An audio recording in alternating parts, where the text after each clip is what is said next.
एक तरफ अमेरिका के राष्ट्रपति डोनाल्ड ट्रंप बार बार ये कह रहे हैं कि रूस और यूक्रेन के बीच बहुत जल्द शांति हो जाएगी, युद्ध समाप्त हो जाएगा। मैं शांति डील के बहुत करीब पहुंच चुका हूं, बातचीत चल रही है। 15 अगस्त को भी एक मीटिंग होनी है अलास्का में रूसी राष्ट्रपति व्लादिमीर पुतिन और अमेरिकी राष्ट्रपति डोनाल्ड ट्रंप के बीच। लेकिन इससे पहले रूस ने एक बार फिर यूक्रेन पर हमला कर दिया और रूस ने अपना एक बार फिर ये मत जाहिर कर दिया है कि अपनी बातों को लेकर वो कितना अडिग है। दावे ट्रंप की अपनी जगह पर है, लेकिन पुतिन की बात भी अपनी जगह पर है कि वो अपनी शर्तों पर ही आगे फैसला लेंगे, युद्ध रुकता है या नहीं रुकता है।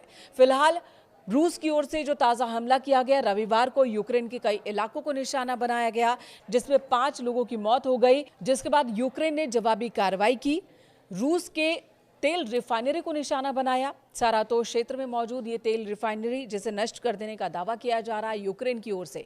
यानी कि एक तरफ तो बातचीत की बात हो रही है, ये बातें हो रही हैं विश्व में कि रूस और यूक्रेन के बीच साल 2022 से जो युद्ध चला आ रहा है वो रुक जाएगा, लेकिन दूसरी तरफ देखिए कि एक दूसरे पर फिर से अटैक कर रहे हैं दोनों देश।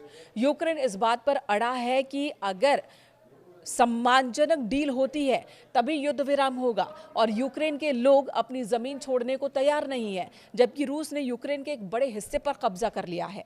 और खुद अमेरिका के राष्ट्रपति डोनाल्ड ट्रंप ने कहा कि जब शांति वार्ता होगी, जब डील होगी, तो मुमकिन है कि कुछ स्थलों की स्थिति में परिवर्तन हो जाए, कुछ जमीन रूस के कब्जे में चला जाए। यूक्रेन को इसके लिए तैयार होना होगा, इसके मतलब मायने यही है। लेकिन यूक्रेन के राष्ट्रपति ज़ेलेंस्की कह रहे हैं कि यूक्रेनी लोग अपनी जमीन देने को तैयार नहीं है।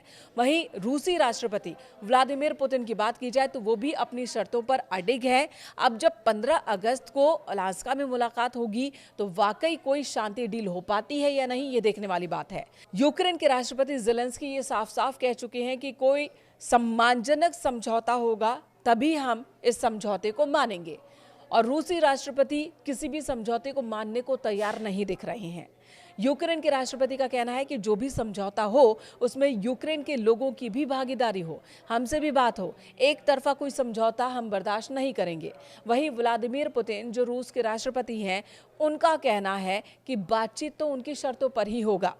भारत की भूमिका भी यहाँ पर अहम दिख रही है, और शायद यही वजह है कि ज़ेलेंस्की ने प्रधानमंत्री नरेंद्र मोदी से फ़ोन पर बात की, द्विपक्षीय संबंधों को लेकर बातचीत हुई, और साथ ही ये भी बात हुई है, प्रधानमंत्री ने भी भरोसा जताया कि शांतिपूर्ण समझौते को लेकर पूरे क्षेत्र में शांति बनी रहे, इसे लेकर भारत भी उत्साहित है। इस तरफ ही बात होनी चाहिए और इसी का पक्षधर है।